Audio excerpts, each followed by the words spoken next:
What's up, y'all? It's your girl Sakina, and I'm back with another review. This is my review for the Real Housewives of Salt Lake City. This is season 6, episode 8.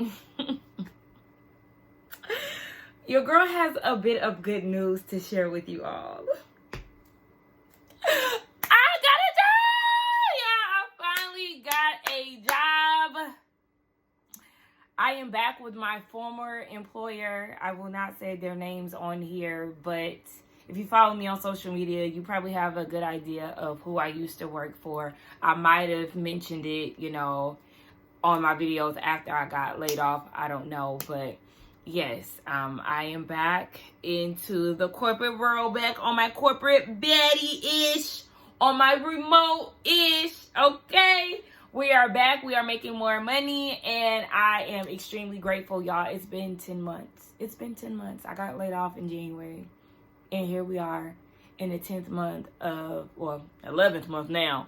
But the thing is, I had said, it was something about this month where I was like, yeah. And I've said it in other months before, but I was like, yeah, I think I feel I'm really going to land a position this go around. And on the 1st, I came across a Twitter post that was saying, congratulate yourself or something, basically that you'll accomplish this month. And I said, congratulations to me, securing a position for my career. That was on the 1st. And I did the interview last Monday.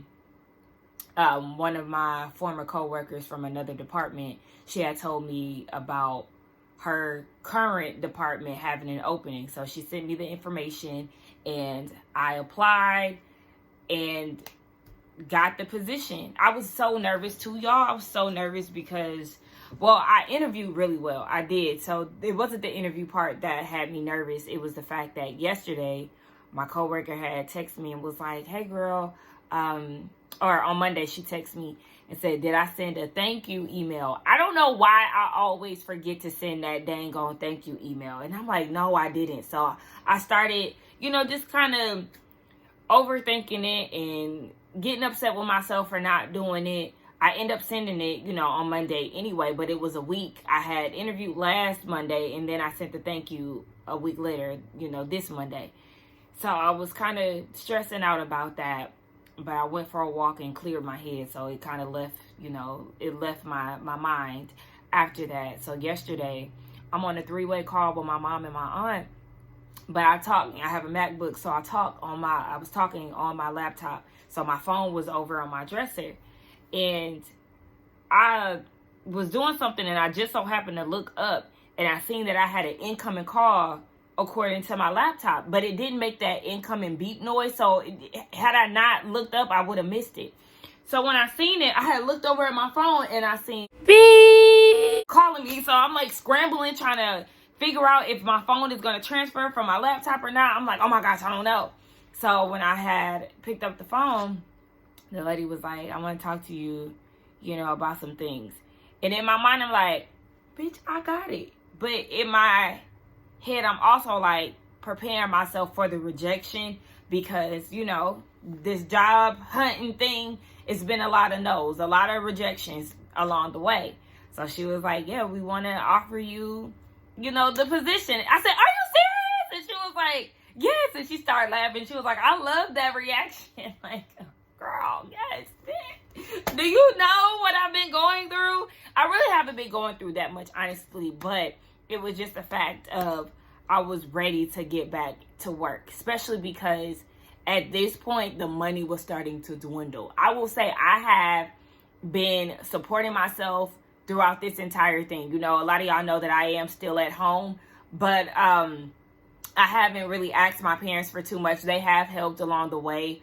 I needed some tires when I first got laid off. My dad helped me with that. My mom did pay my portion of the mortgage at one point, but that was a one-time thing.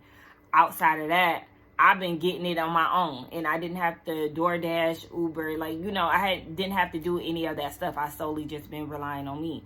And then unemployment stopped in July. Unemployment stopped first week of August. So yeah, at that point I was like, okay, we got to get serious. But I needed those 10 months. I needed those 10 months for sure. Because I, work a lot, especially in my 20s. And I feel like I live more in my 30s because of the work that I put in my 20s. And I feel like that 10-month break was for a 20-year-old being, okay? So, yes, your girl is back. Thank y'all so much for rocking with me throughout this unemployment journey, all the super chats and all the love and encouraging words and all of that. I really appreciate it. I really, really do. Thank y'all. So anyway, let's get back to business, okay? Now, the episode opens up with Bronwyn sleep on the deck. I said, girl, you and Brittany that beefed out to where you can't get in the bed with her? You the one who put her on blast. But she requested some water and a Dr. Pepper. Baby, I could not imagine drinking no pop as soon as I wake up. No, ma'am. So, of course, Whitney and Heather, they're recapping the night. Hungover. And Heather is like, she doesn't like the fact that Lisa keeps score. And that's not the way that you handle friendships. So she wants her to be a friend to them. She said that her and Lisa, they end up talking out on the deck. It was really pretty seeing those fish around her. But they end up talking on the deck. And Heather was like, yeah, I do think that you are the source. Because Lisa was like, don't ever accuse me or, have me try to admit something that I didn't do. And Heather doubled down and was like, yeah, I do think that you're the source. Anytime that I need any information on somebody, I'll come to you. Did y'all hear that? Exactly. Because Heather knows how Lisa gets down. But it also makes me think back to when Lisa was grabbing on Heather's face and all of that at the table. And she was like, you know everything that I know. Yeah. Y'all be over there comparing notes, gathering information and everything else. That's why Heather was so adamant about you being honest, because she knows how you get down. She's seen it firsthand. Okay. So, Heather was like, she's hoping that their friendship could sustain, but she was also hoping that Lisa could just admit things that she's done in the past or, just take some type of accountability. But that's what really broke the dynamic between the two of them. But I guess she's still hopeful that they can, bounce back. Girl, doubt it. So Lisa is in the bed with Meredith, and she's saying that the night before really showed her how some people are, and what Heather did is in friendship. In her confessional, she feels that everybody should wake up and realize what they did. And to Meredith, she's saying that nobody at the table said Lisa wouldn't do anything like this. Of course, this makes Meredith become defensive because she is the only one that stood up to sticking up for Lisa while the other girls are trying to get her to be on their side. And that's what Meredith said. I'm the only one that's sticking up for you and supporting you. And just because I didn't say the exact words that you want me to say, girl, what do you expect me to do? I'm here. It's making her upset, rightfully so. I would have cussed Lisa out, because if Meredith didn't say anything, she would still be well within her right. Because let's be honest, Lisa has crossed everybody at that table to some degree. So to expect loyalty from anybody, Meredith included, is crazy. Yes, her and Heather were on good terms, and I understand that she feels blindsided by Heather. Absolutely. The way that Heather went about it was kind of like, oh, so now what? She could have handled it. She could have said what she said and handled it a bit differently. But regardless of whatever, you have burned everybody at the table. So how dare you expect loyalty from any of these women? Angie K is feeling a little better, which is good to know. They have these nausea bands. I said, well, dang, she should have had that. What is it, Dramamine? I think I heard somebody say that. Maybe they need some of that. I don't know how effective the nausea bands are, but she doubled up. And you have some of the ladies out there. So it's Angie, Heather, Whitney, and Brittany. They all talking out on the deck. Lisa comes out like nothing has happened. And baby, when I tell you she cleared the room, Heather talking about, I need to go check on the food. Angie like, yeah, I'm coming with you. Whitney like, do I need to go throw on my bathing suit? Yeah, I'm going to go and do that. So that leaves Brittany and Lisa to talk amongst themselves. I said, oh my gosh, y'all scattered like roaches real quick. But Brittany is trying to check in on Lisa to see if she's okay. And she said, yeah, her and Heather, their friend, she just, didn't like the way that Heather handled things. And so she was like, what's going on with Bronwyn? Brittany's whole thing with Bronwyn is they were cool, and she feels like she took her out and was asking her these questions basically so she can hold on to them. And Bronwyn is on the lower or top deck or whatever, and she can hear their conversation. So Angie and Mary joins Bronwyn out on the deck, and they're talking about how Brittany is talking shit about Bronwyn. Oh, Lisa also said too that Bronwyn is the one that asked Lisa to orchestrate the whole grandparents meeting up with her daughter situation. And we do see a text message that says that, yes, Bronwyn asked Lisa to set up the arrangement. And Brittany was shocked to hear that because she didn't know that she had asked her to do that. But yeah, at the end of the day, we already know that Bronwyn and Lisa, they don't like each other. Bronwyn doesn't like Brittany all like that. So I'm sure that's going to be a conversation that they have when they're all together. Bronwyn overhearing them talking shit or whatever. When they all came to the table for breakfast, I noticed that Lisa keeps coming in like nothing is happening. And it's just making it weird. Because she was like, I could use a bracelet. Like, girl, you on the outs right now. And I don't know if you realize that, which is crazy because you are definitely a part of all that happened last night. But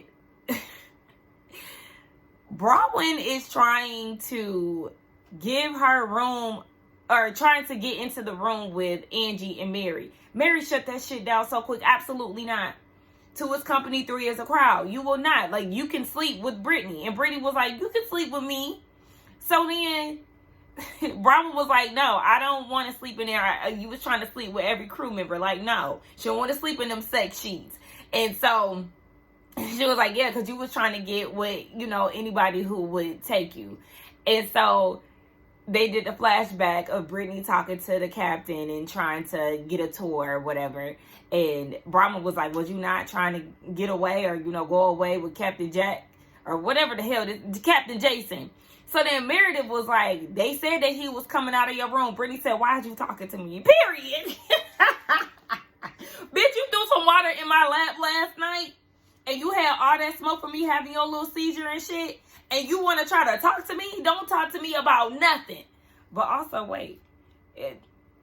I think they probably would have gave us a flashback if the captain was trying to come out her room. I don't know. He didn't seem interested. I don't know. But yeah, I like that Brittany just shut that shit down. Girl, because why is you talking to me? No, ma'am. Lisa is like, y'all stop. Captain Jason is not interested. This is so dumb. And I kind of felt like that was shade towards Brittany. Was I the only one who felt like that? But she was like, yeah, come on. I mean, he don't even want to be, I wouldn't want my name to be dragged and he's not even around. Like, yeah, don't drag my name and I'm not around. Bronwyn looking at her like, I know you motherfucking lying. I overheard you and Brittany talking shit about me. Lisa be saying stuff that I don't know how to word it right now because I haven't eaten or anything, so I kind of feel like I'm all over the place. But the same way that she was at the table, none of us would do that here. None of us would do that. Oh, Bronwyn, I wouldn't be mad if you retaliated because we both done things to make each other mad. I wouldn't want my name to be dragged and I wasn't around. Like, it's kind of like she telling on herself. Girl, what? Okay. I will say, though, I'm very appreciative of Lisa's sportsmanship. She's giving a good sport. She's not harboring feelings from the night before. Her mood seems very uppity. Am I the only one who's peeping that? I can't be mad at that. So Bronwyn is going off like, I told you, don't talk about my kid, and you calling me a snake, you bringing up the grandparents, and we already talked about, not bringing this stuff up. They did the flashback, and they definitely agreed to it. She wasn't talking about her daughter, but she did bring up the fact that Bronwyn was going around lying, basically making it seem like Lisa included her in her family business when she was the one who asked Lisa to reach out. But Bronwyn is upset, yelling, child. Mary like, look, Angie, go ahead and get sick, baby, because we need to go back to the quiet place. But Angie is like, no, actually, I missed a whole day worth of drama. Let me clock in, okay? So apparently, Lisa was talking shit, saying that Todd was making out with one of her friends and farting the entire time. I said, oh my gosh. So like, with this farting, baby, I'm gonna need y'all to stop. But did y'all peep? Lisa didn't deny that she said it, but she did deny it wasn't one of my friends. Oh, okay. But you did say that Todd was making out with somebody. At his age, Todd is making out with people. Do people be making out at the age of 60, 70, 80? Oh, Mary is hilarious. So, yes. Apparently, somebody in New York told Lisa this, and she said it was a trusted source. Bronwyn is upset because she said it's not whether she believes it or not, it's just the fact that Lisa is continuously, going around with these rumors. And so she said that Lisa is dead to her. But, oh yeah, I think I skipped the whole part of Angie K saying that they went out to Lisa's tequila spot after the dismissed dinner, and they were all having a good time, and that's when she had whispered it to Angie, which is crazy because, yes, you had just made up with a lot of these women and gave heartfelt messages and all of this, and then you turn around and go talk shit the same day. Like, girl, what? So, yeah, Angie said she just couldn't hold it any longer, and Lisa's feeling some type of way that Angie told. She was like, I mean, obviously I can't tell her nothing, girl, because why would you say that? So Mary gonna say in her confessional, I don't know if she feels like it's bad to hear that your husband was making out with somebody and farting. She said she will be devastated at both. Both is embarrassing. And she gonna say, what's wrong with Todd's intestines? Why is he farting? Something's wrong. Not too much, because when they was talking about your farting, you wasn't having that. Like, is something wrong with your intestines? Girl, it's a natural body movement, like, or body function, let me say that. But, girl, I know that farting element was crazy. Bronwyn is in her room crying because at this point they gotta go to their excursion, whatever they got going on. It's on land, and Angie K cannot wait. Baby, when I tell you Mary trying to put on that shawl with that damn hat, I said, girl, just struggling. And I understand that Mary is a modest woman, but that doesn't mean that you have to go to the beach in a full outfit. You already talking about it's hot on the boat. Imagine when you get off the boat and onto an island and you're fully clothed. You could just simply put a bathing suit on with your, like, they have those bathing suits where you're covered up. Like, you have bathing suits just like this. And then, like, you can have, like, a little skirt to it that kind of look like clothes, but they're still lightweight and stuff. It looked like she actually had on clothes with a shawl on. Girl, because even when they did that People's magazine cover, I think it was People's, she had a dress on. I understand that she doesn't want to be in a bikini like the rest of the ladies, but I feel like you can still be modest in swimwear.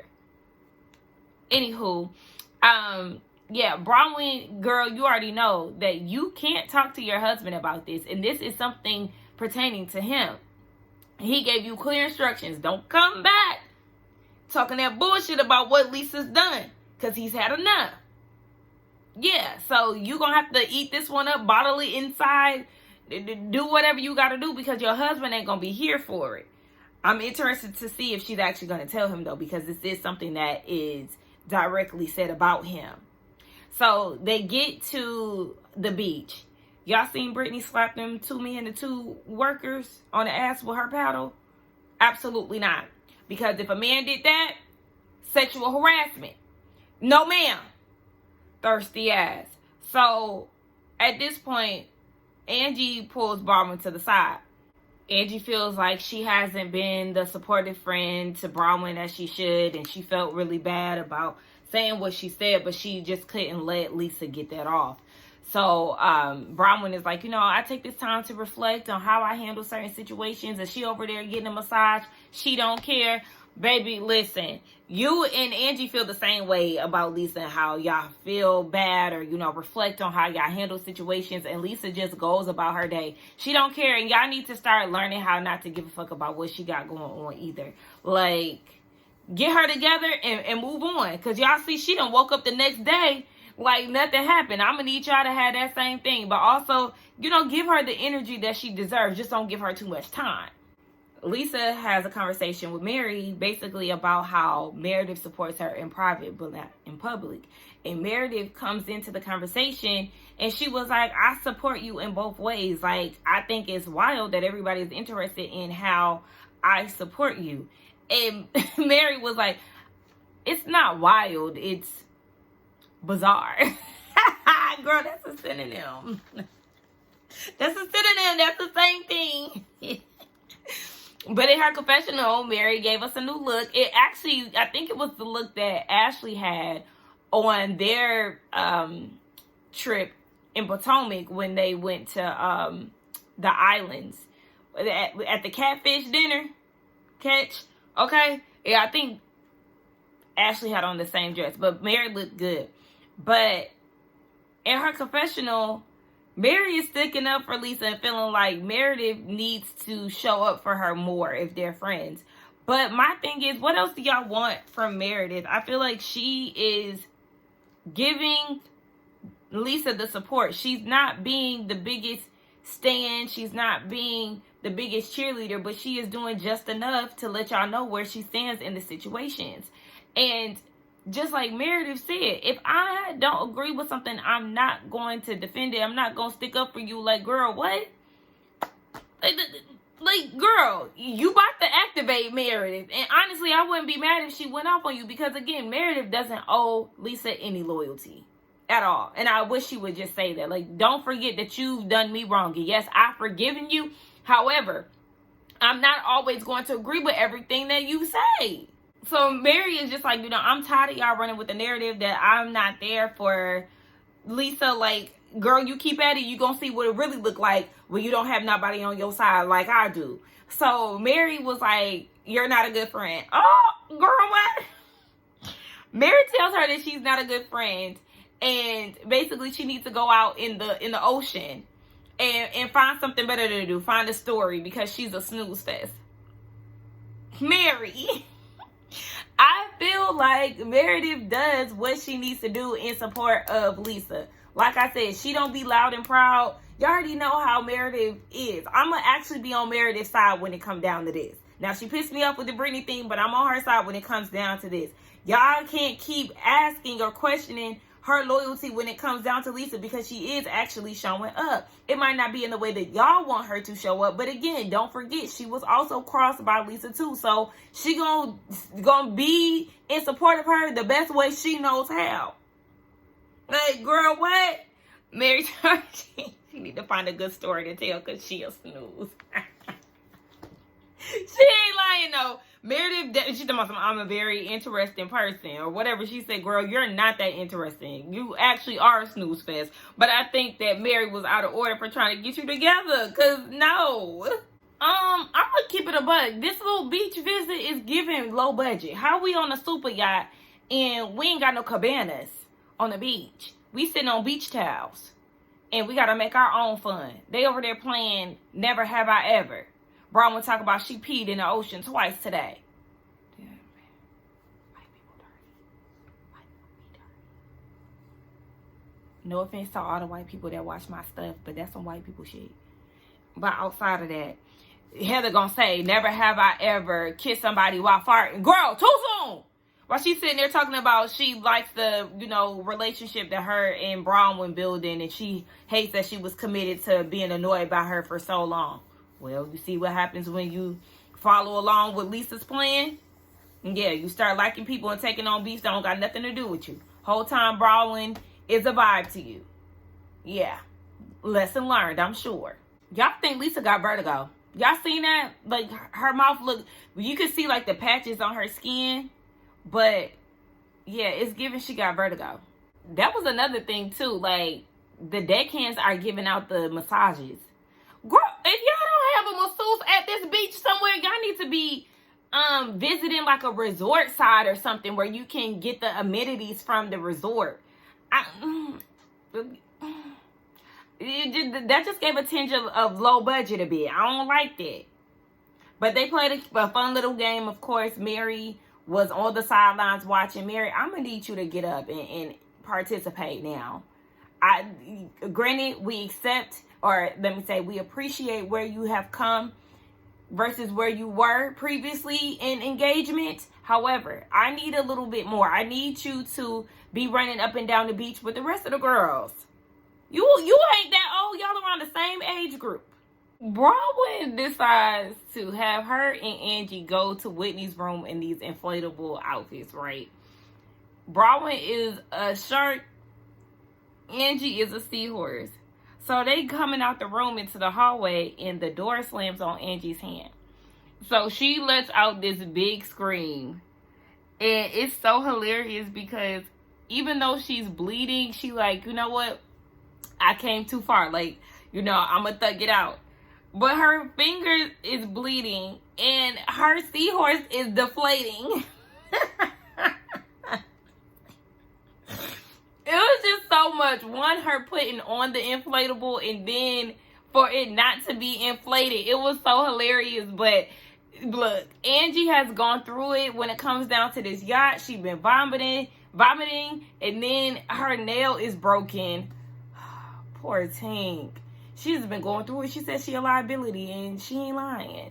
So the ladies are having this zombie night because they like to bring up stuff from the grave, dig up some stuff from the grave.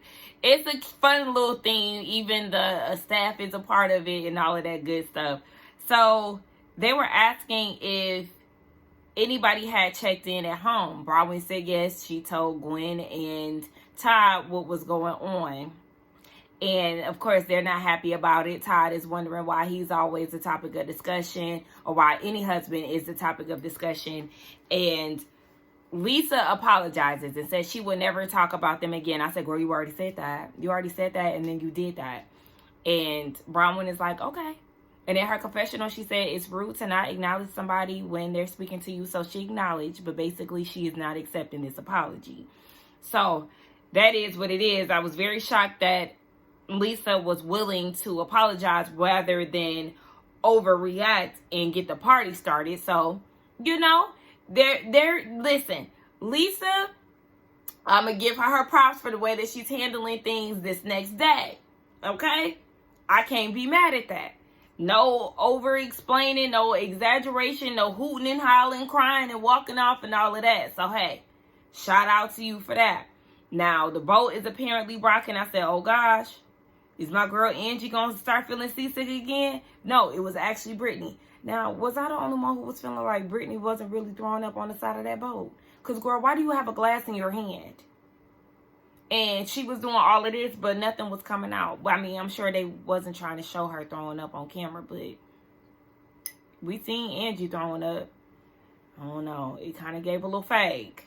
Brittany gets back to the table, and they're giving shots. She drinks her shot, and Meredith is like, you just got done throwing up. Like, why are you taking a shot? And what she say? Something, I don't know. She said she feel better or whatever she said. And then she asked Meredith, are you, like, the expert at vomiting? Girl, why are you worried about me? Why do you care? I'm with Brittany. Meredith, you talk all this shit about Brittany, but yet we've seen you in 2 instances insert yourself in Brittany's business when you have so much dislike for her.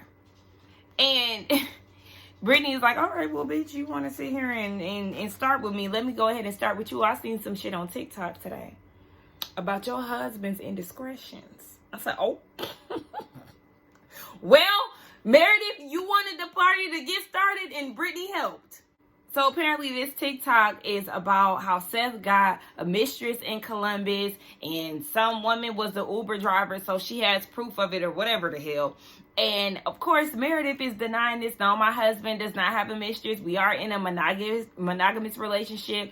You're jealous because you can't keep a man and Jared dumps you. Brittany said, no, I dump him. Okay. But either way, we ain't going up for you and Jared regardless. But yeah, so Meredith, of course, gets irritated to the point where she throws her saw in Brittany's direction. Brittany is like, are you serious? Like, you broke a glass on me yesterday. Well, actually, she poured some water on you. You tried to throw it back, and I guess the glass broke in the midst of it. And did y'all hear Bronwyn? The water got poured on me. I don't know. Bronwyn, I feel like you are slick trying to get some type of validation from Meredith, too, because this is the second time where you interjected into Brittany and Meredith's situation and you sided with Meredith, and it has nothing to do with you. Like, you're the reason why all of that stuff got started yesterday or the day before, because you was trying to air Brittany out. But regardless of whatever, Brittany is unfazed by Meredith and her antics. She gonna sit there and tell Meredith, I was just saying, if you want to talk about it, it's a safe space. Brittany, please. Meredith ain't about to safe space with you, girl. Stop. But no, Meredith be trying to punk Brittany, and Brittany ain't going for that shit. And I understand it. Like, I'm not the biggest fan of Brittany when she's talking about Jerry, but outside of that, I like Brittany. Oh yeah, and she an ain't shit mom too, so yeah, her likeness did go down. Yeah. Of course, Meredith and Brittany, they in their own world. Captain Jason came out to finally try to eat with them because the first night was a fail. And in true housewife fashion, they are so involved in the argument, well, at least Brittany and Meredith are, to where he just gets up from the table and walks out. Lisa peeped how he just, got up and left without saying a word. Daisy said, listen, I'll get your dessert for you because you are not meant to be out there. And the rest of the ladies are embarrassed, but, it is what it is. So that was the end of the episode. Y'all let me know what y'all thought about it. Let's get down in the comments and talk. I am going to enjoy the rest of my day. Still on the high from, accepting a job offer. And I will see y'all in the next one. Do not forget to like, comment, comment, subscribe, hype, and all of those good things. I will see y'all in the next one. Bye.